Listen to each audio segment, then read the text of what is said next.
mahirap talagang magmahal pag wala ang Panginoon sa ating puso.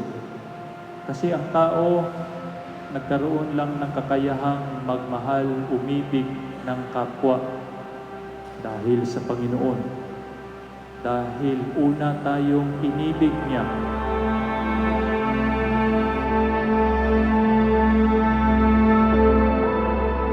Nagkakilala kami ni Mark nung college kami. First year college ako. Then yun, kaibigan. Sa STI College, bali doon ko siya nakilala. Yun kasi mabait kasi siya, tsaka sexy pa siya noon dati. Lagi niya akong inaasar, papansin nga, gano'n.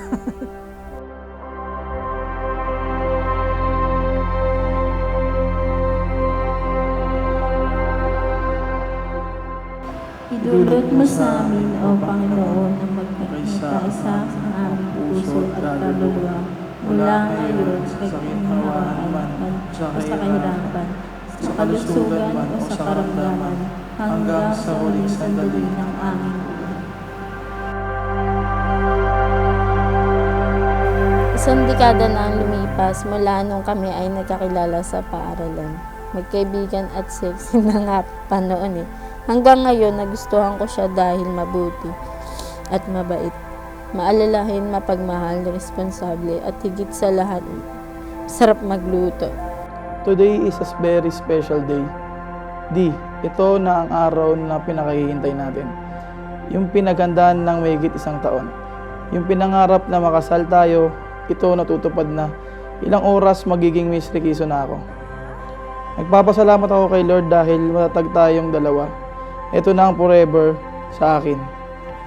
God has prepared me for you, and so I will ever strength, help, comfort, and encourage you. Therefore, throughout life, no matter what may be ahead of this, I pledge to you my life, an obedient and faithful wife. Kita tayo maya, mahal na mahal kita.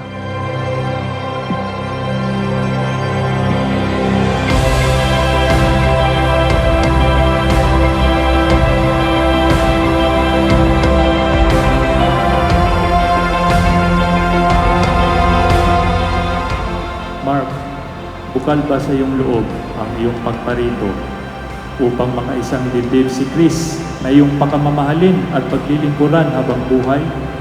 Opo, Padre. Buong puso mo bang ipinagkaloob sa Kanya ang iyong sarili bilang Kanyang asawa? Opo, Padre.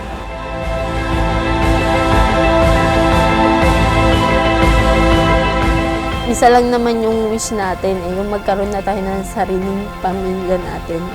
Na tayo mismo yung magtataguyod, na hindi natin kailangan umasa sa ibang tao.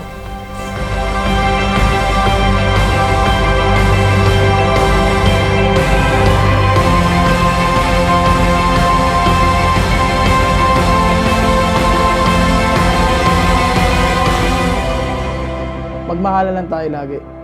Kumbaga, may pagsubok man tayo, kaya nating lampasan yung dalawa lang tayo.